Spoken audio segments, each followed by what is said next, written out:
Thank you very much for coming. My name is Matt Lindstrom. You'll hear a little bit more from me later on in the program, but very grateful for all of you for showing up today and for attending this celebration of Dr. Edward Henry as we celebrate his life and legacy here at St. John's University. And we're going to start with our new academic dean, Dr. Richard Ice. Professor Henry exemplified the Benedictine philosophy that life is integrative. And he was an example of that philosophy, taking his knowledge to the service of a wider community. Politics was more than a field of study for Professor Henry. Truly, in the Minnesota and Benedictine tradition, he saw politics as a way to make people's lives better.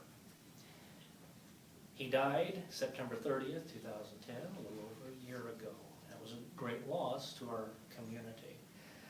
As a testament to his influence, he has influenced hundreds and hundreds of students and alums here at St. John's and St. Benedict. And one of those influential alums, Dan Whalen, and his wife have generously given for the McCarthy Center and the Edward L. Henry Professorship. With this center, Professor Henry's dream of what a political science program should be has come to reality. It is my great pleasure to introduce the Edward L. Henry Professor of Political Science and the Director of the Eugene J. McCarthy Center for Public Policy and Civic Engagement, Professor Matt Lindstrom.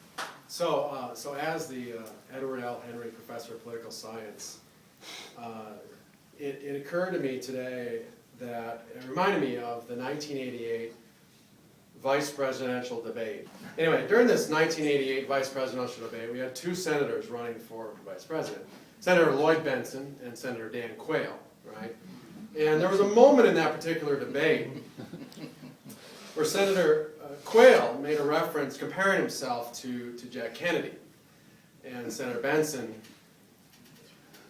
turned to Senator Quayle and said, "Senator, I served with Jack Kennedy.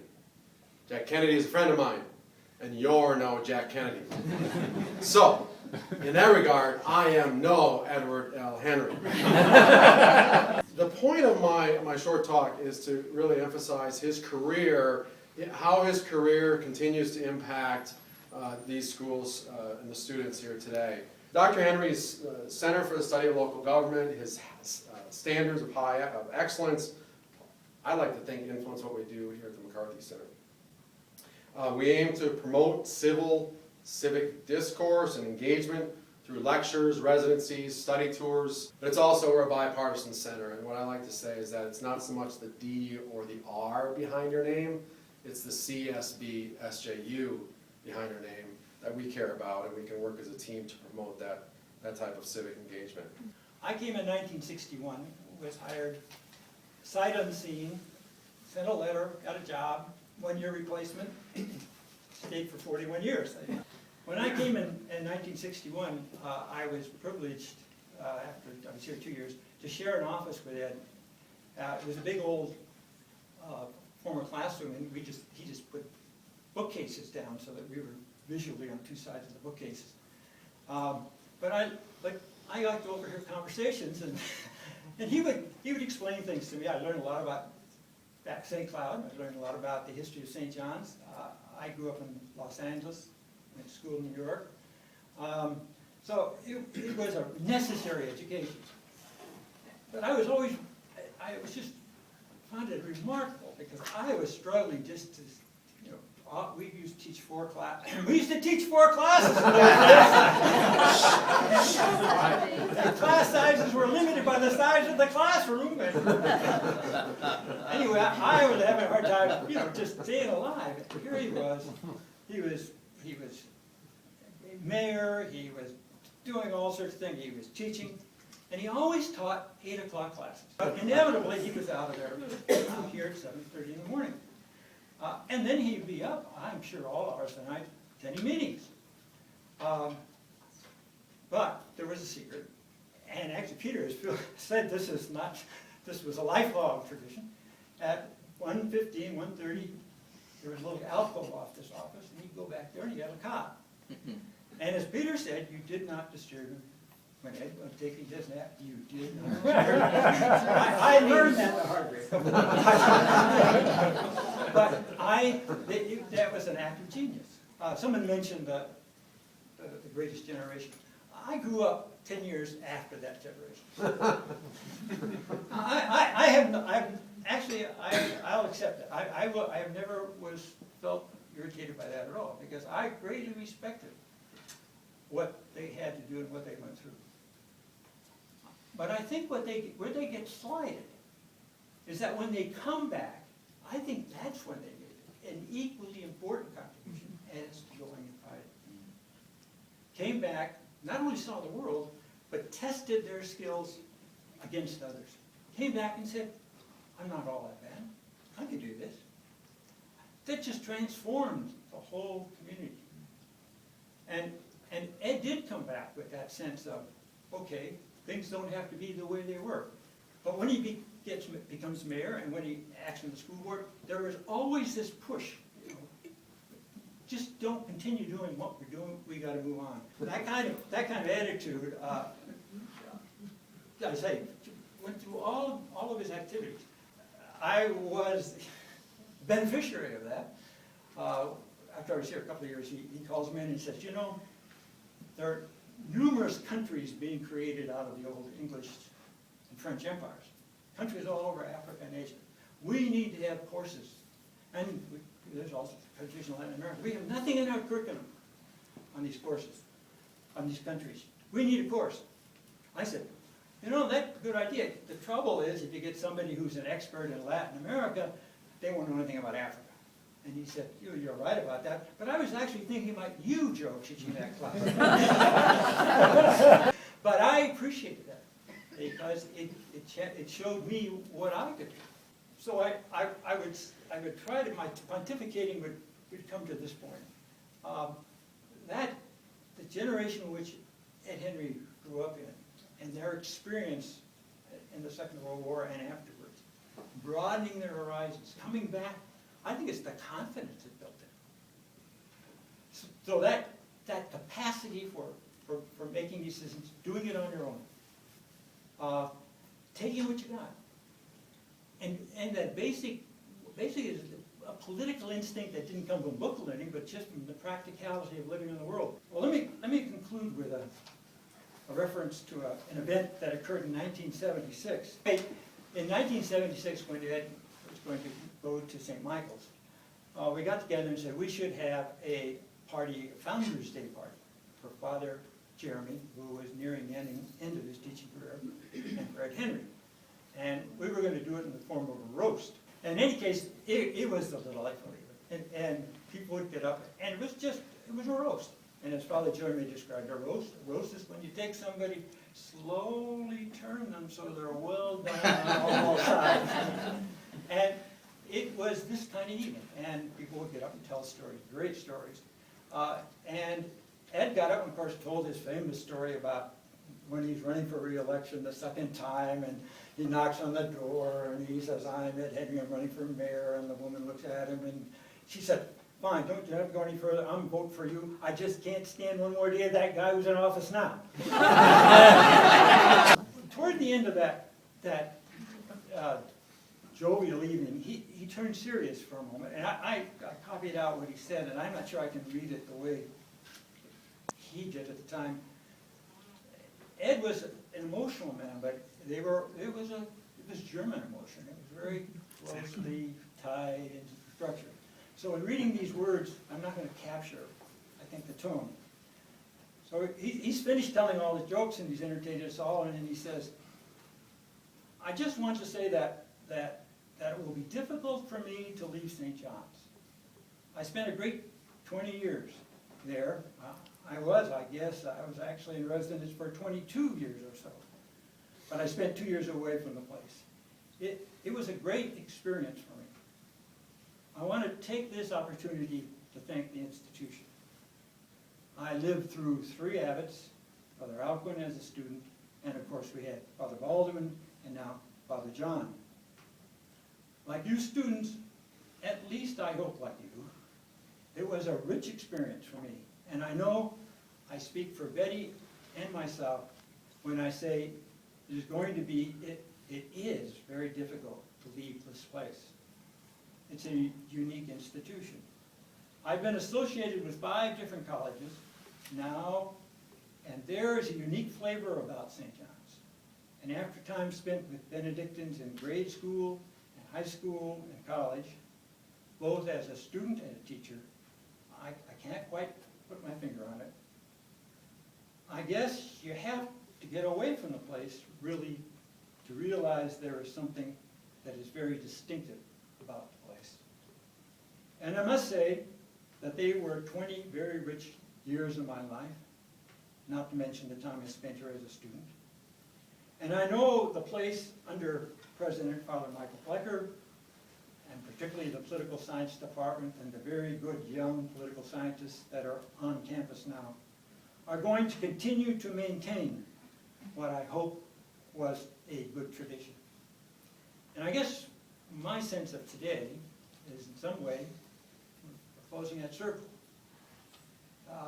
We're bringing back to campus his letters. And I'd like to reassure Ed, if he's listening, that it was a good tradition, and it's a very strong tradition even today. Thank you. We really do want to say thank you. This is wonderful. Thank you to Christian, who did all the work, and Peggy for helping to put this together, and John Taylor, who we haven't heard from today, who I coordinated all this activity with. Believe me, this is something Ed would have treasured to the bottom of his heart. I kind of agree with another aspect of what Joe was talking about. I mean, I kind of was looking back and thinking about it, especially at his wake and all the different pictures and stuff, and it's like, kind of reminded me of a Forrest Gump-like scene. At all these points of American history, I mean, he was there, and he was a part of it, and he was really embracing with a full gusto and intellectual curiosity about how are we going to do this.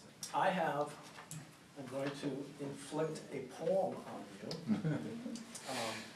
When Ed turned 80, I wrote this poem, and it captures some of that Forrest Gump-like parts of his life. So I call it Edward Henry Leroy. His middle name was Leroy, which was a derivation of French, which means the king. So I call this Edward Henry Leroy. 19 and 21 was mighty long ago. They're bringing out a baby, his tiny face aglow. Cocks crow, pealing bells, at morning mass it said, the Henrys have a newborn, and call him Little Ed. In olden days, St. Cloud streets were rough and tumble. Unpaved they ran and dusty, with ruts that made you stumble.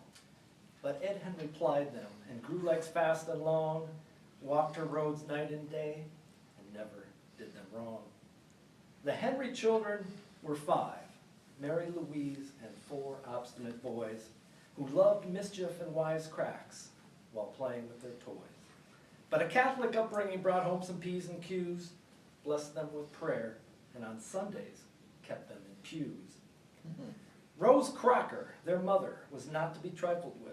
She used her ladle liberally to stir, but also to stifle with. And she was last in her generation to go, surviving till 67, when Ed and brothers buried her, remanding her back to heaven. Father John was banker, merchant, and eventually St. Cloud's postmaster. Political honcho, stern father, but also renowned toastmaster. And apples don't fall far. If you look at this residence, I count 1 priest, 1 judge, 1 banker, 3 fathers, and 4 college presidents. 19 and 21 was mighty long ago. They're swaddling a baby, his tiny face aglow. Cocks crow, pealing bells, at morning mass it said, the Henrys have another one. Look out for that kid Ed. How did he obtain that first Ford T? Was it hard work, circus prize, or familial charity? Ed rode the town, stopping at many a St. Cloud girl's stoop, then traded her in for a rumble seat and a 32 Chevy coupe. Reporter, honor student, and all-conference tackle made his claim. He wasn't bragging talent, looks, or charm, just building up a name. When depression hit, he didn't quit and found it satisfactory to work 10-hour shifts in summer at a luxury pickle factory. From Cathedral to St. John's, Ed thirsted to learn, playing football, reading classics, and studying bennies in turn. The boy became a man, right there on the prairie, handling a rosary and professing love to St. Mary. In 1941, all men enlisted, the Great War. Fend off Hitler and fascism, saved freedom's store. Ed signed as ensign on a destroyer in the Navy, dodged live fire in both theaters, eating shit on a shingle without any gravy. 19 and 21 was mighty long ago. Once there was a baby, his tiny face aglow. Cocks crow, pealing bells, a morning mass, it said, here comes a prodigy, try to keep him out of bed. At 25, in 1946, home after surrender, Ed frequented Melrose and Betty Wrighton, hoping to befriend her. And succeeded too, as was Ed's wont in life, drove clear to North Dakota, bringing her home as his wife. Betty was beautiful, with womanly parts both strong and supple. Despite Ed's poor looks, they made a hell of a couple. Not long after their marriage papers were filed in Chicago, Ed and Betty at the university made their first child. Anne Louise, then Paula and Stephen in Atchison, Kansas, Susan, Michael, Mary Beth, and Rebecca, enough to fill all of these stanzas. Peter the poet and John finished their run. Ed never did like stopping in the middle of fun. Professor, broker, mayor, and vice president of development, St. Mary's, St. Michael's, Belmont, and Marion, professional developments. Ed saw, he came and conquered, raising 9 in his stead, with Betty beside him, cooking, cleaning, washing, shopping, talking, teaching, and loving, making bread. 19 and 21 was mighty long ago. 90 years later, his wrinkled face aglow. Cocks crow, pealing bells, the morning mass, it said. Even nearing 90, folks still just called him Ed. Born of St. Cloud, he lived America's dream, becoming mayor. From youth to old age, and in cards, was always a player. In finances, academia, athletics, or girls, on family hikes, in politics, new cars, and trapping squirrels. The live look on his face, the light in blue eyes, home happy smile scratching back of his head, nose oversized. Edward the little boy was destined to lead, picked up for John Henry and outdid him spreading seed. Neophyte, acolyte, and proprietor premature of a Model T Ford, officiant scholar, Navy veteran, and Henry Doctor.